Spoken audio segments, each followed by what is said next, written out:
What's going on, guys? This is episode 11 of the Four Lifters by Lifters podcast, and we have today IFBB pro Shaun Clarida with us. What's going on?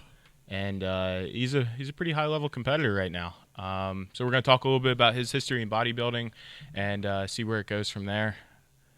So when did you start actively pursuing competing? I was actually in college. So I wrestled in high school. I started my junior year. I was only 103 pounds. Obviously, starting senior year, I was started for the team as well. Fell in love with the sport, and I wanted to continue into college. But I wanted to stay close to home. So I actually reached out to the coaches at Rider University, which is in New Jersey. It's a D1 program. Said, hey, I love wrestling. I want to come to the school and wrestle. And they said, yeah, you obviously have to earn your spot. And so when I got to Rider, I was still really underweight. Like I was only 105, 110 pounds at the time, and the starting class is 125. So the coach said, hey, if you ever want a chance to start, you got to get bigger. You got to. So when my teammates were actually running to cut weight, because most of the wrestlers have to cut weight. Wearing the trash bags. Yeah, of course. I was actually in the gym and in the cafeteria eating and training to actually get bigger. So I didn't need to cut anything. I need to put on size. In the midst of all that, it was actually a bodybuilder by the name of Tom Garuba. He was actually at my gym training. He was an old school bodybuilder from the 70s. He saw me, looked at me, said, hey, you have a great physique. You ever thought about competing? I'm like, what's that? I have no idea. Only thing I knew about that was guys in those Speedos. Like, that's not my style. But he showed me all his videos from back in the day, all his trophies, his accolades, and I was like, wow, that's awesome. And I was like, hey, I'll try it. Why not? So I was January of 2005. He started training me, taught me how to pose, the whole 9 yards. 3 months later, I did my first show, which was in May 2005. Were you still wrestling at that time? I was. This is the funny part. I'll get to that after. Did my first show. Literally the next day, I quit wrestling. Went to the coach and said, hey, I'm sorry. I started this bodybuilding thing. I love it. I want to give my absolute all into it. So I'm going to pursue that. And I literally quit wrestling that next day. Crazy because I had a chance to possibly start soon, and I was given the opportunity to try something that I've never done. But you weren't losing anything on terms of scholarship. No, I was a walk-on, so I was paying for everything regardless. Yeah. So you do what makes you happy. Yeah, again, I fell in love with it instantly. After my first show, I placed 3rd out of 5 in a novice lightweight class, and it was just the rush, the adrenaline, being on stage, and the posing, and it was just something about that just really caught my eye and something I loved. And I continued on, obviously, and pursued that thing, and with no expectations of what's going to happen. I just kind of just loved doing it, and obviously, fast forward 15 years now, I'm still doing it, still loving it, just like I did the first day. So how old were you on that first competition? 23 years old. You were 23? Yep. Did you have to actively diet, or were you so lean that you could kind of just walk into the show? Yeah, I was literally getting by on cafeteria food. So I was brand new. I didn't know about weighing your food and eating super lean. I was literally eating oatmeal, egg whites, chicken breast, and rice from the cafeteria every day. Bro food. That's it. Yeah. So I wasn't literally cutting weight. I was just getting leaner or more conditioned. So that's pretty much what worked for me in the beginning. So your first show was at 23. You got your rush. Where did that take you? Continue on. Literally that first year, I did 4 or 5 shows. So and at this point in time, I had no ideas about federations. I didn't know what that meant. I didn't know who did what. If there's a show locally, I'm going to it. Right. So I drove to Syracuse. I drove here. I was everywhere, literally. And then once I started figuring more about the bodybuilding thing, learning more about federations, I started competing naturally at a natural bodybuilding organization. Turned pro with them. Did a few shows with them, obviously, as a pro. IMBF, WMBF. IMBF, okay. Yeah. Did that for a couple years, 5 or 6 years. And, in the midst of all that, I knew what the NPC was. I knew what the Mr. Olympia was. And I had a lot of friends that were competing in the IFBB. One mainly Jose Raymond, who was like, hey, you need to come into the NPC because no one can touch you as a bantamweight. And I'm like, maybe one day we'll see. But I was having fun where I was, and eventually got to the point where, I had won the world championships with the IMBF, WMBF, and it's like I need more of a challenge. Because after you win the world, there's not much more you can do. So 2010, I left the WMBF and entered the NPC. 2011 was my first NPC show back. I did the Mid-Atlantic again, which is the first show I did ever. Okay. In 2005, I came back, did the same show again, and won the overall and the bantamweight class. I did the Team Universe, I won that. I won the Bev Francis. So I was like, hey, I'm going to the Nationals. I'm going to go for my pro card. First year back in the NPC, I got crushed. I literally got, it's like, because I just won this show, and then I go to the biggest show for a pro card and I get absolutely destroyed. Last call out. It's like being the last seed in the NBA yeah, playoffs. seriously. I mean, it's especially when you're this high, you just want these shows, and then you go here. It's like, you know, but it was fine. It was obviously a wake up call. It let me know that the local shows it was good, but for that next stuff, we really had to bring it 100%. Right. And I did that. I got back home after that 2011 Nationals and really got to work, put on more size, and I came back the next year and won the class in my pro card. So did you do all this on your own? Yes, in the beginning, I did everything on my own. I did hire a coach eventually, Dr. Joe Klemick. He's out of Indiana. He's actually my coach in the INBF as well. Okay. So he helped me when I transitioned to the NPC, helped me get my pro card, and so he's with me. What did your coach do? Like, he helped you with your diet, your training, all of that? It's mainly just diet, nutrition. Okay. That's it. Yeah, all the posing, all the training. That's I've always done myself for the most part. Actually, the first time I ever saw you in person was actually was in Teaneck when Meadows won his pro card. Oh yeah, 2015, I believe. Well, yeah. Yeah, we just like walked by each other. I'm like, man, that guy looks familiar. I think I saw him on the internet. He's actually my training coach now, John Meadows. John is? Yes. Yeah, we had him out last year, and he's just the nicest guy. And that was the first time I ever met him in person. Yeah. And when we talked on the phone, like, I thought he was just being business nice. Yeah. Maybe he wanted something out of me, so he was being nice. And then I picked him up from the airport, and he was just nice the entire time. That's John. Yeah. That's absolutely. He's very knowledgeable. He's been around for a very long time. He actually. Are you calling him old? No, I call it wisdom. Yeah. No, but his first pro show was the 2015 Vancouver Pro. I was actually in the same show and I was his client. Yeah. And I felt bad because I won. And I obviously beat him. Like, fuck, I can't. This is weird to me. It probably made him so happy, though. Oh yeah, for sure. But it just, for me, it hurt because it's like, I know he wants to win and he's training me to beat him. So that's why I kind of like transitioned to made him my training coach versus just my nutritional coach. Okay. So right now you have a separate coach for training and diet? Yes. So John does all my training programs and Matt Jansen does all my nutrition. Is there that much of a difference between how the guys approach nutrition? Oh, absolutely. Every coach is different. The one thing I think that Matt changed in my program was I wasn't eating enough food because I trained hard and I just wasn't putting on the size. And because I was training so hard, I was just burning through all the fuel. So he came in, he's like, the reason why you're not growing and progressing is because you're not eating enough. Again, go back to college, I was getting by on 3-4 meals a day. Right. So for me, that was a lot. I needed to get up to 6-7 meals a day. And it was a lot of white rice, a lot of beef, bison. And so that was the biggest change I made in my program since working with Matt. So what was the weight that you turned pro at? 143 pounds. And how much you weigh now? On stage, I was just. Oh, right now I'm roughly 200 pounds. So when you transitioned from 140 all the way up, were you doing like dirty bulking? Were you eating pizzas, burgers? Oh, absolutely. You think all that stuff's necessary? I've always believed that this is my saying: calories in, calories out.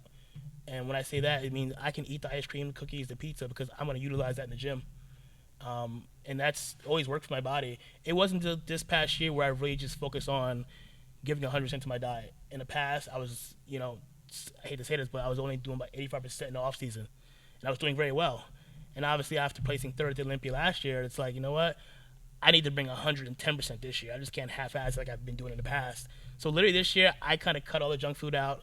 I didn't really eat anything off my diet. It was literally the same meals as I eat in season and my off season. Just more volume. Exactly. Yeah. More white rice, a little bit more protein, not too much more protein, but it's mainly the carbs and the fats. Do you think that approach to diet works for guys that are smaller when they start and they're always trying to get bigger? Because that's how I was when I graduated high school. I was 130 pounds, yep. And when I competed in powerlifting, I was about 215. Yeah. And I did that in about 2.5 years. So obviously, I wasn't bodybuilding, so body fat wasn't as important. Okay. But at one point, I was eating so much food that I needed to eat a large pizza every day just to keep the calories in. I had to take the bus to class because if I walked, I lost 10 pounds. It's the calories. And I tell these young guys today, like, especially younger, the lighter guys, like, go out, don't enjoy yourself. You're still young. You want to have the pizza, the cake, go for it. You're going to use that in the gym. And they're like, no, I have to eat my fish. Am I right? I get that. I totally get it. But, like, if you want to put those more calories, you're not going to be able to get as much calories in eating clean foods. You're going to have to throw in a burger or a pizza here and there to really get those calories in. Do you think that's why we don't see as many, like, big young kids now? Is that they're maybe too concerned with keeping their physique in shape and being beach ready? I mean, they hear that, if you're a bodybuilder, you're a bodybuilder year round. But no, I think everyone's just focused on social media too. Everyone wants to look good on social media. That's fair. So I think that's the biggest, biggest deterrent there. So, if you had to pick one, do you enjoy the food aspect of bodybuilding or the training? Training. So, Oh, if bodybuilding shows ended tomorrow, I'll still be in the gym training the same way. yeah, I think that that's the biggest catalyst for how much food you can eat, right? Oh, So absolutely. if you're training hard and just, balls out when you're in the gym, Yeah. then, you're obviously going to be able to eat more. Oh, of course. And you're gonna have to sometimes force feed. There's days where I just don't want to eat, especially when I'm not training that day. It's like I still have to get those calories in. Right.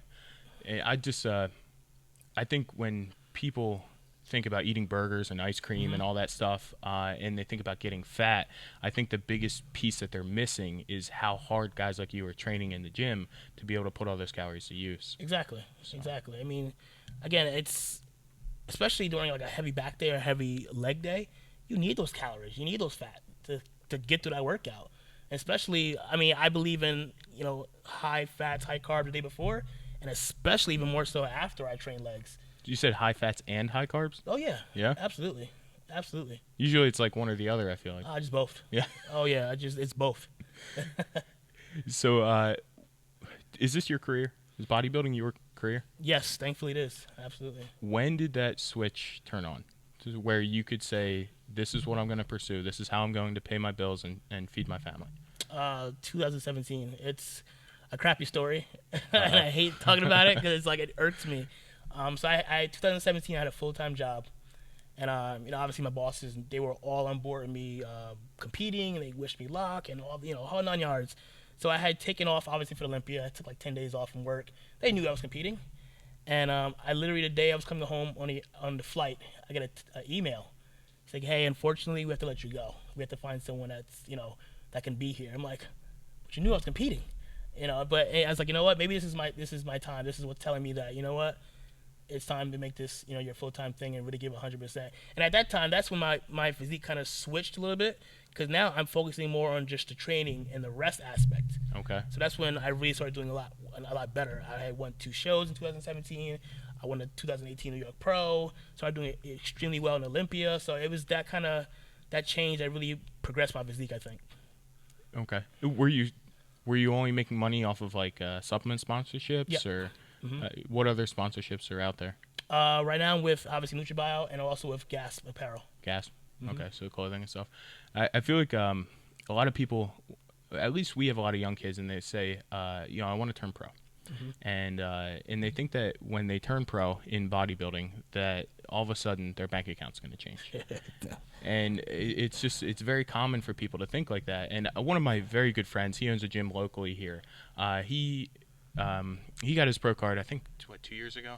I think 2018. And the only thing that changed really is that his sign out front of his gym says IFBB Pro, and it has his name on it.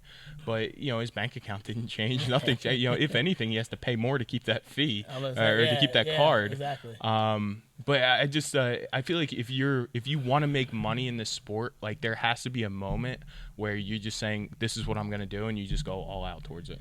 It's literally, I have this conversation like almost every day with young guys. Like, hey, I want to turn pro and then get this sponsorship and just live the life. Like, it's not going to happen.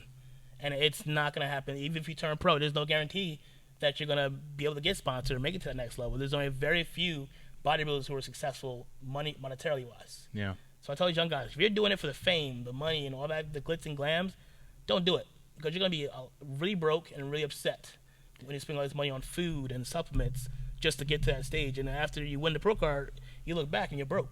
Yeah.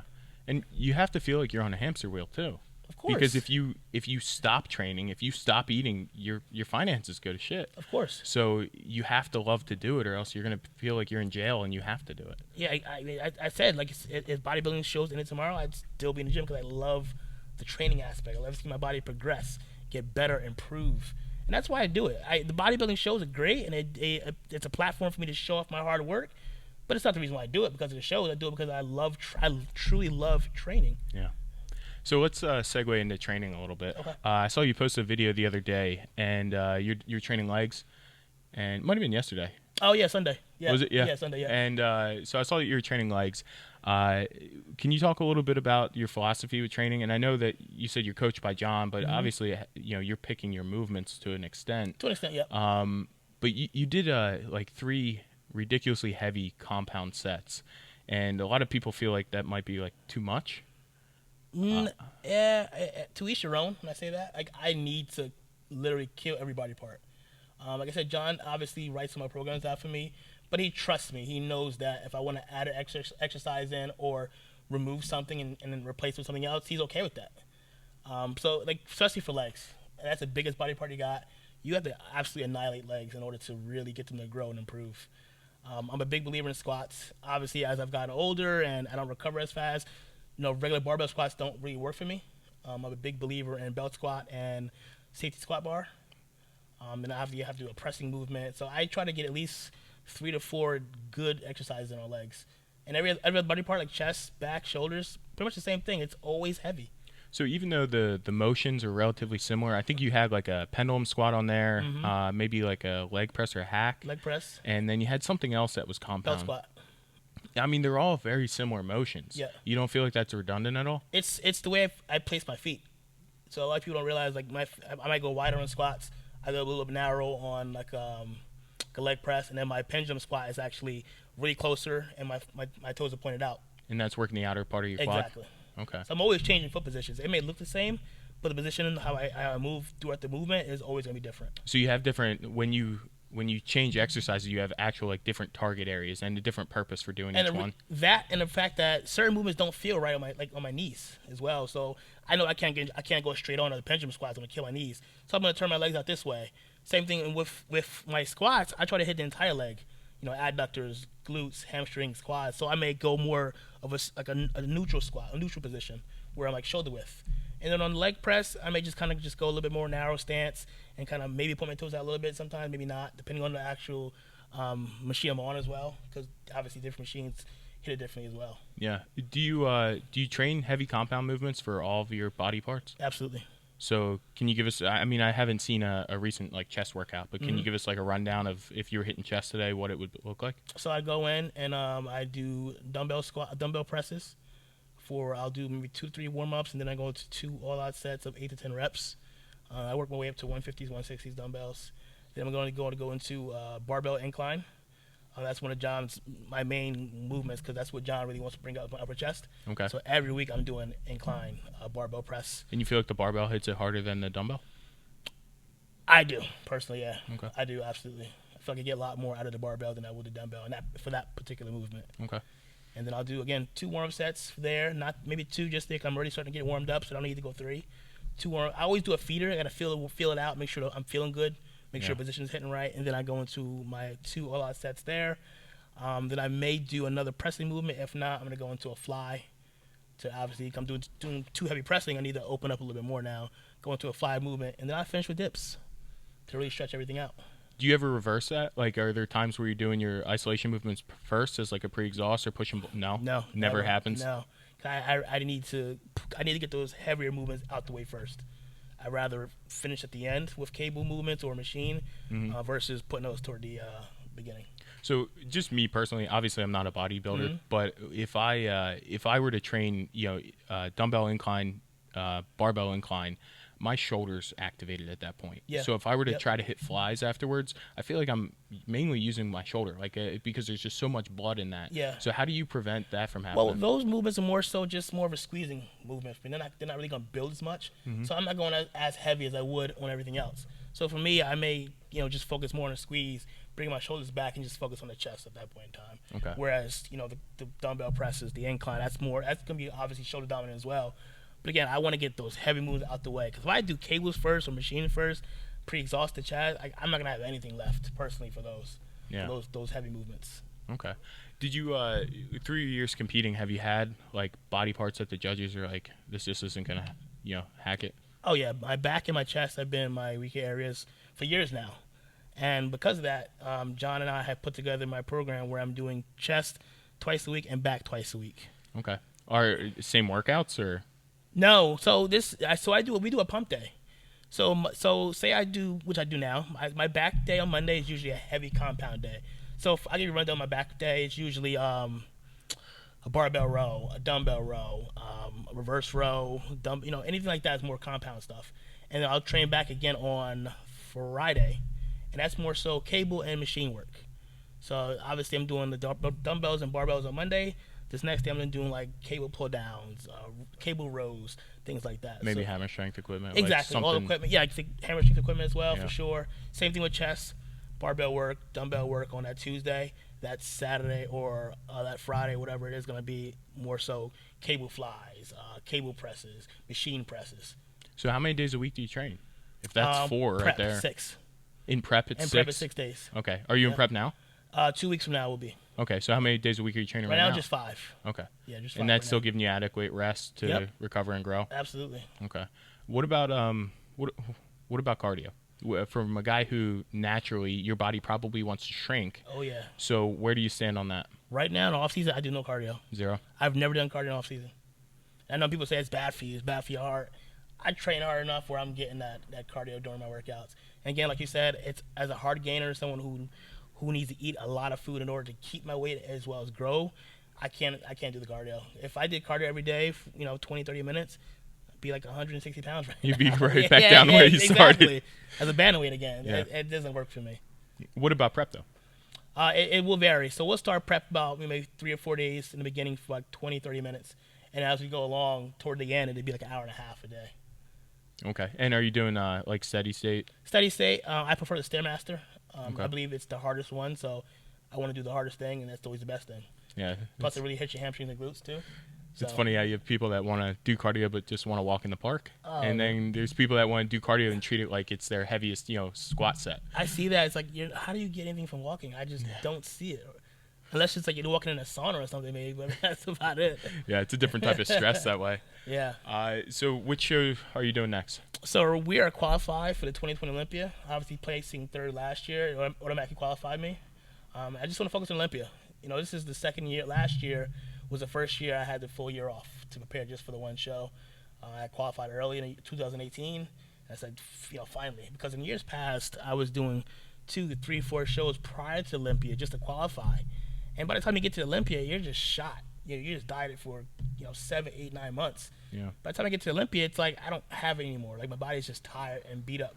I've done well, but when 2019 rolled around, I had the full year to prepare for it. I was at my absolute best, and it showed because I obviously placed third, and that was my best look ever, conditioning wise, size wise, symmetry, everything. Yeah, actually, your standalone shot that the photographer took, I actually The took hands a. up one. No, Okay. I think I forget what you're doing. Maybe I forget what the pose was, but I actually screenshot it because when you stand by yourself, your symmetry is insane. Thank you. Like, and I actually sent it to one of my employees, and I was like, "Dude, look at this guy! Like, it just looks wild." Thank you. But you have a very, I feel like small joints, Yes. right? And that helps change the illusion Muscle of bellies. yeah. My body really emulates Flex Wheeler. I mean, a lot. My training style is Ronnie Coleman, but my body is Flex Wheeler. I always said, because you get the small muscle joint, small muscle joints. The muscle belly is just full, round, small waist. Like I said, I was 169 pounds at the Olympia last year. Yeah. I mean, people probably wouldn't have guessed it, but yeah, people say I'm lying sometimes. Like when I post my weight, it's like no, but I'm 169 pounds. I'm not gonna lie about that. So again, this year we're qualified. Do the same thing we did last year. Again, I stepped my diet up this year even more. I haven't had any junk. I'm actually right now about 10 to 11 pounds heavier than I started my prep last year. So I started good amount of weight. 2019 Olympia at 190 pounds. We're starting this one around 200 to 205. Okay. So we plan on being on stage. I want to be around 175, 180 this year on stage. Is it difficult for you to assume that things have progressed when you're not as lean to reveal like all the detail? No, absolutely not. Oh, I know. I know. I absolutely progressed for sure. I sent pictures to both Matt and John. I get their feedback, and they said, just the wider your back has been. Your arms have gotten a lot bigger. They can see it. They don't need to see the detail to know that I've improved. Yeah. When you're training, most of the time that I look on Instagram, it's at like a private gym.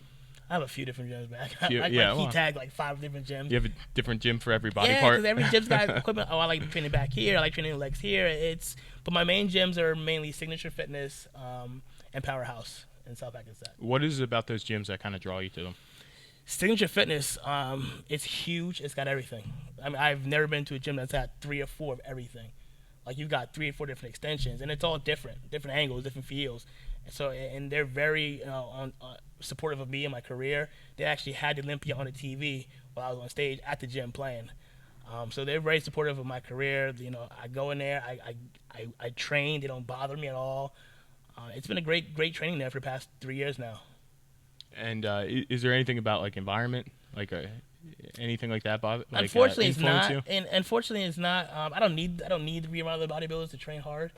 You got a lot of new guys in there training. They're just messing around. They're joking around. But for me, when I walk into the gym, I don't look around. I don't look to my left. I don't look to my right. I literally just walk in to where I need to start and finish. I wear a hat to here. I don't wear tank tops in the gym.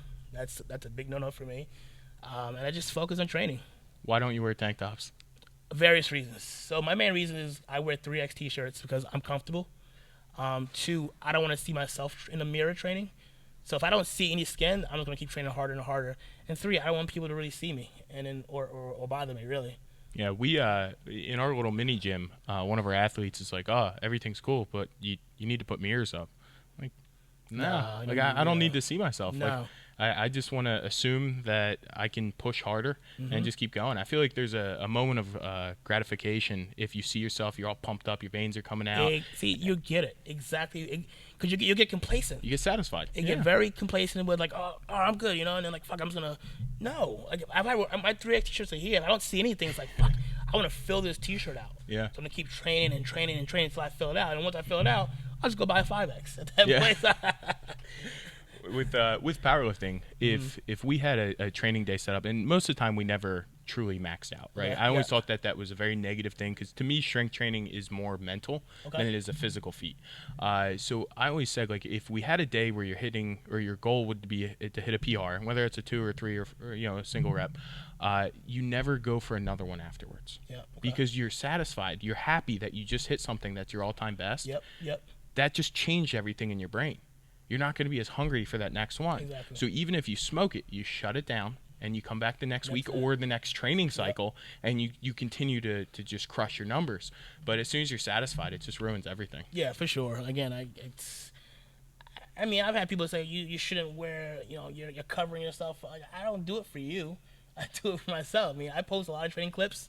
I don't really post progress pictures throughout the year because we know progress pictures don't mean anything.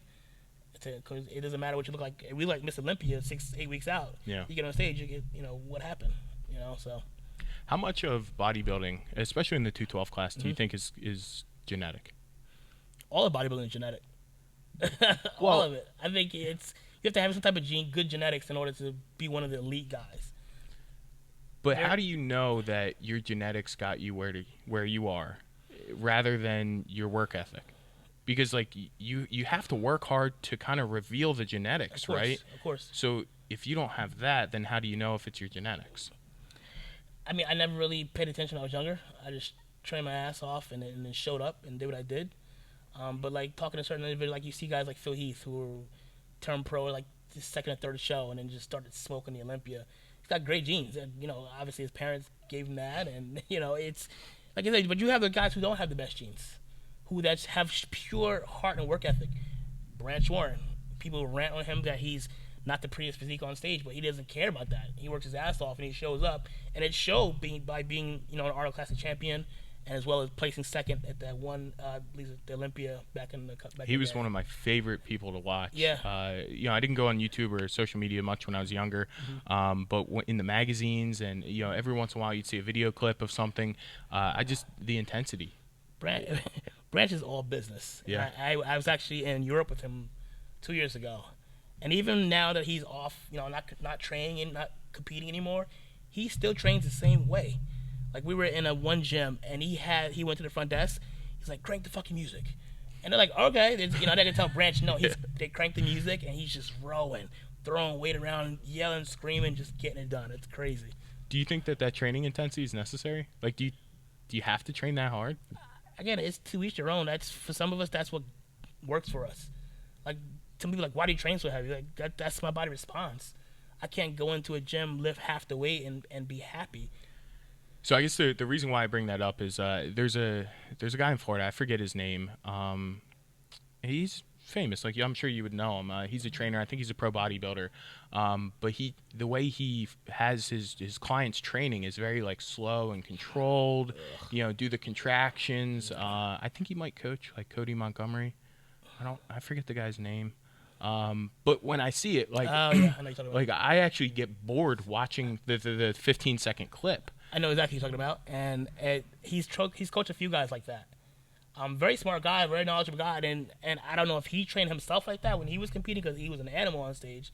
But yeah, that's not doing it for me. If Especially if you're young, especially you're a young guy, where you're healthy, your recovery is a lot faster than us old guys. Go into the gym, throw some weight around. That's really gonna build. People want that quality, hard, granite muscle. It only comes from that style of training. Branch, Ronnie Coleman, Dorian. You look at their physiques on stage; it was just hard, dense muscle because they trained hard every day. Going in doing a slow, controlled, sleepy movements isn't gonna cut it. Yeah, I feel like if you told me that doing that would make me Mr. Olympia, I feel like I wouldn't even do it. It's just not fun. Plus, you're being there for 4 hours. Yeah. It takes you about half an hour to get through one exercise. Yeah, I think when John came and he did a seminar with Stan Efferding Yep. last summer, and that was one of the things that he had mentioned. Stan kind of covered nutrition. John talked about training a little bit, and it was really about reaching like the stimulus threshold, and like you can do it through volume. Or you can do it through intensity and heavier weight, and one is going to still have a different result than the other. Yeah. And he was kind of harping on that pretty heavily. So Same thing with machines and cables. I'm a big. Obviously, I use cables and machines. I think they're necessary. But again, what's really brought up my physique as far as just improving has been the heavy movements, the barbell rows, the heavy squatting, the heavy pressing. I mean, I'm not to say that you can't get big off machines and cables, but you're not going to build that same look. It's a different look. It's a way different look. Barbells and dumbbells versus cables and machines. Yeah, I remember watching a video with Dave Palumbo and Kevin Laveroni, and Kevin said something about training. He goes, well, back then we didn't have machines. Well, Kevin, I was going to say, Kevin, this guy was, shoulder pressing behind the head with 3-4 plates. So you're not, and he's benching every week 4 or 5 plates normally. Like, all those guys train that way. Yeah. There wasn't much machine cabling. I mean, we've all seen the Ronnie Coleman videos. Yeah. I don't think I've ever seen Ryan do a cable crossover ever, personally. Yeah. And he was one of the best ever. And the physique showed. So, just to touch on the off season, when you're training this intense, your purpose with food, is it to grow? Is it to fuel your workouts, to recover? What do you think about when you're eating? Growing. Growing? This is my time to grow because once the pre-contest starts, the cardio is going to start. Obviously, I may lose a little bit of weight over the first couple of weeks. So right now, I want to take as much time down to grow. This way, once I start cutting down, I'll still be able to come in a little bit heavier than I was last year. Okay. So, as far as like supplementation goes, what's your approach with that? Is it whatever's in line with your diet? No, it's all year round. I'm pretty basic. I don't use a lot of supplements. All my supplements are geared around my training. So obviously, I'll eat my 3 meals prior to training, and then once about half an hour before I start training, I'll go and get my BCAAs as well as my pre-stem free, which is our non-stem pre-formula. Why are you doing caffeine free? I've always done caffeine free for several reasons. I don't like a lot of caffeine. I like the crazy jittery feeling. And I just need focus. I just need, energy to get to the workout. And the pre-stem free works great for me. And I add a little creatine to it as well, 10 grams of creatine. We all used it. We all know it helps. It works. And then obviously during training, I'm doing Intraplast, which is our BCA, EA formula, to obviously fuel the workout, and to help recover, get to the next exercise, to finish the actual workout itself, along with our carb source. The super carb? Yes, super carb. Okay. And you prefer the super carb over like a Carbomax, which you guys also sell? Yeah, I like the super carb. I've always used that formula. It works well. It doesn't hurt my stomach at all. Yeah. Digests very well. And I've used it with my protein as well as my intra workout. Those two products, the super carb and the Intrablast, are probably two of our best-selling products in the entire store over the last 4 to 5 years. And we just came out with the iced, the sweet tea sweet version. Tea flavor. Yeah. The only problem with that is if you go sweet tea Intrablast and sweet tea super carb, it's too much. Too sweet for you gotta go unflavored super carb. So with what the you gotta do is you gotta do half and half. This is what I do. So I do half of the super carb, half of the super carb sweet tea. So I do 50 grams. Okay. Of super carb. So I do 25 of the sweet tea and 25 of the unflavored. Okay. So Well, then it kind of balances it out a little bit. so for us, a lot of people are using Intrablast and the cyclic dextrin post workout. Okay. So if you go sweet tea, it's too much. So Yeah, you guys yeah. need to come out with a lemonade, so that way we can make Arnold Palmer's with it. But yeah, those products. So Intrablast, obviously, it's branched chains, essentials. You get glutamine in there, and then you have stuff. You have electrolytes in there, and you have some stuff for cell hydration. Hydration. Yeah. Exactly. How important is hydration? It's all day. You have to stay hydrated, man. Keep the muscle fueled, keep the muscle cells full all day long. So you think it's important, like both dieting and bulking? Absolutely. All year round, doesn't matter if you're prepping or not. Stay hydrated, especially during the hot times. You're training in a gym that's hot and stuff like that. You want to be able to maintain and get through the workout. You need to stay hydrated. Yeah, so hydration and sleep for some reason have been something that's gone to the wayside for a lot of the young guys. Nobody really talks about sleep being crucial for growth, and hydration. A lot of these guys, they drink their energy drinks, they have their coffee. My fiance is a teacher in a kind of a ritzy school district locally, and they just put a Starbucks in their high school. Man. We're caffeinating these kids up, and you're not a fan of caffeine. I didn't even have caffeine my entire life until I was 27. Didn't like same reason. I just didn't like it, the anxious feeling, and then it also suppresses my appetite. Oh, I didn't. So that makes sense. Yeah, the more caffeine I would drink, like the less I would eat. That's how you eat. And okay. So I didn't like that aspect of it either. But to touch on sleep a little bit, how much are you sleeping? I'm not gonna lie. I mean, I get per night, maybe when I'm prepping, 3 or 4 hours a night. But the thing is, I'm resting throughout the day too. Resting how though? So if I'll get home from cardio at 5 in the morning, and then I'll eat my first meal and go back to sleep. Now, the reason why I do cardio so early in the morning because my girlfriend does it with me, and she has to be work at pretty early. So I'll get up with her, do the cardio together, we'll train abs, and then we'll come home. She'll go to work, I'll eat, and then go to sleep. On top of that, aside from that, I get a lot of work done. I get Graston done. I get ART. I get deep tissue massage. I get all that 3 times a week. And that helps a lot. So you're doing one of each 3 times a week? So no, I have a PT guy who does my Graston and all my cupping on Tuesdays and Thursdays. Okay. And then I see my guy Big John on Sundays who does my deep tissue work. That's a lot. It works though. Yeah. You need it, especially when again you're training hard every single day. It's absolutely needed. It helps with for not just recovery, just opening up the muscles, making things the blood flow a lot better, conditioning because you're getting so much build up in like your body parts, your legs especially.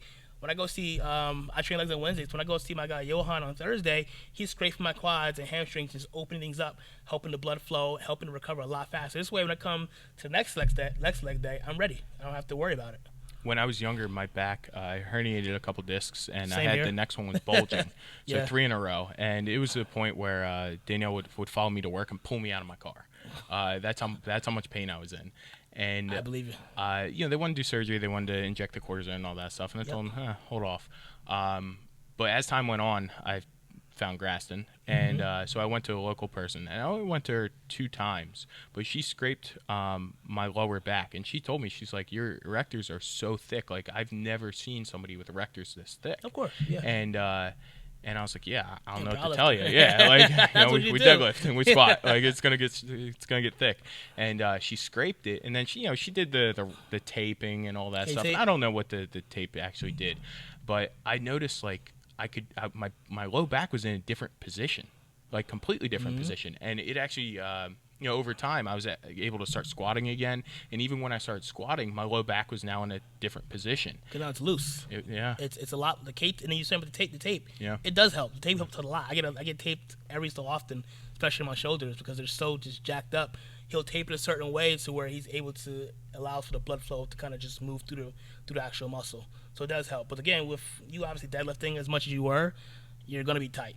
So when she scraped. You're just opening things up, making things a lot looser. That whole area is just now going to be able to flow a lot better. So it sounds like sounds to me, after most of our conversation here, that everything that you do throughout your day revolves around your training. Oh, absolutely. Whether it's recovery, fueling it, growing afterwards, but everything goes after training. You know what's crazy, and it sounds bad probably? Like, again, I wake up and it's just, I'm focused on training. Like, even though I don't want to get up, I'm in bed, I have to get that first meal in because I'm timing everything. So if I'm training at 5 o'clock, I got to eat at 9. I got to eat at 12. I got to eat at 3. My pre-workout has to be at 4 o'clock. Everything is timed. So if I screw up my first meal, my day's shot. Then I got to move things around. I get antsy. I get aggravated. So again, like you said, my whole day is focused around training. Yeah. After training, I'm good. As long as I get that meal after training, I can do whatever. Right. Yeah. You ever feel like you just don't want to do it? Do what? Just the process. No. You don't want to. Why would I do that? I don't know. I feel like sometimes you just want to sleep in or order a pizza or whatever. No, if if my girlfriend wants to go out for something and once in a while, like I guess let's do it. Especially in off season. But when prep starts, it's business, and she gets it. Okay, that's the other part is a lot of significant others, wives, girlfriends, whatever, they don't get it. So that structure now structures them, and they don't like that. Been there, done that. They're all exes now. Yeah. But when you find one that's good, like I got now, it's she met me as a bodybuilder, so she can't come in and say you have to. No, you can go with your husband at that point. No, but she's very supportive. She gets it. When prep starts for me, it starts for her. We'll do the cardio again in the morning. She starts her diet. Same time I start my diet. We train together. And she enjoys it. Yeah, of course, because she's obviously getting better, but she's seeing me getting better. And she wants to win just as much as I want to win. She wants you to bring home that big check. But no, we train together every single day for the past 5 years. That's good. I don't train with anybody else but her.